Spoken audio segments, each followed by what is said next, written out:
I think one of the things I found most surprising when I was researching this book was the number of people, the everyday people, who ended up with a criminal record at the end of the war.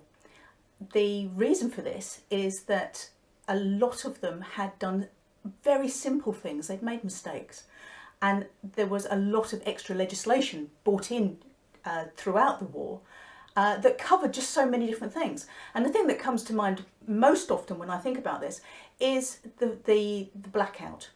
The blackout was strictly enforced, and okay, you would probably get away with it once or twice, but if you were a serial offender, you let that chink of light through, then you were up before the magistrates, and you were in court, and you were fined, and you found yourself in the newspapers. The stigma was huge.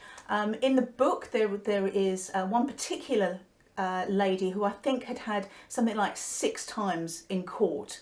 She said to the magistrate at one particular time that she could not physically get around her entire house before it got dark, because she had something like 32 windows. She obviously had a very big house, and she was running around. She had 6 or 7 kids to look after, and it was just impossible. And it's ladies and gentlemen like that who found themselves at the wrong end of the law, and who unfortunately have ended up in a book like this, and that's a real shame.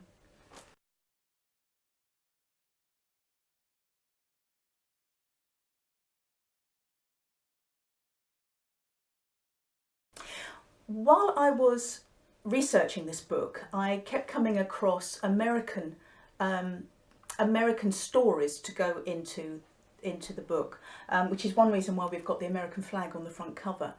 A lot of American servicemen came over to Britain on their way through to Europe and the rest of the world, and a lot of these guys had never been out of America. They'd never been outside, some of them outside their home state.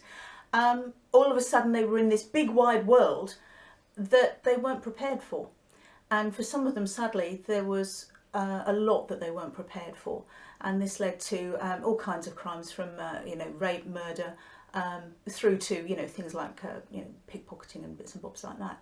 But I'm not suggesting in any way that the American servicemen were any worse than any others. It's just that whilst I was researching crimes in Britain, I kept coming across American service crime. It was a problem to the extent that the British government allowed the American government to take over a wing of Shepton Mallet prison, which is in the West Country, and one of the oldest prisons in the country. Sadly, only just closed down, which is a real shame.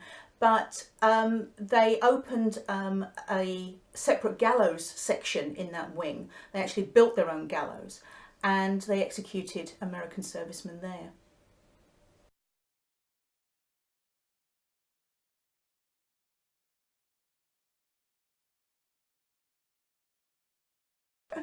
Well, now the book is out. I have to tell the world that I love this book. I am biased, I do know that.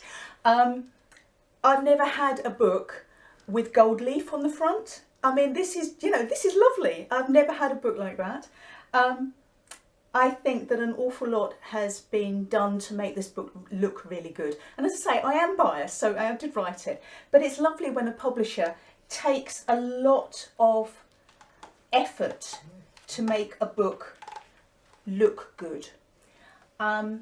When I first had this sent to me, my very first look at the book, yes, I'd seen the page proofs and the PDFs and whatnot, which didn't show the lovely gold leaf on the front. PDFs and gold leaf don't go together.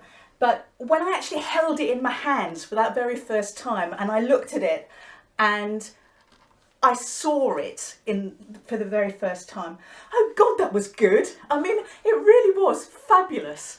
And the fact that my publisher had sent the first advance copy to me, all wrapped in tissue paper, was just an added bonus, because it showed that Sabrestorm, which is the publisher, valued it as much as I do, and that's really nice.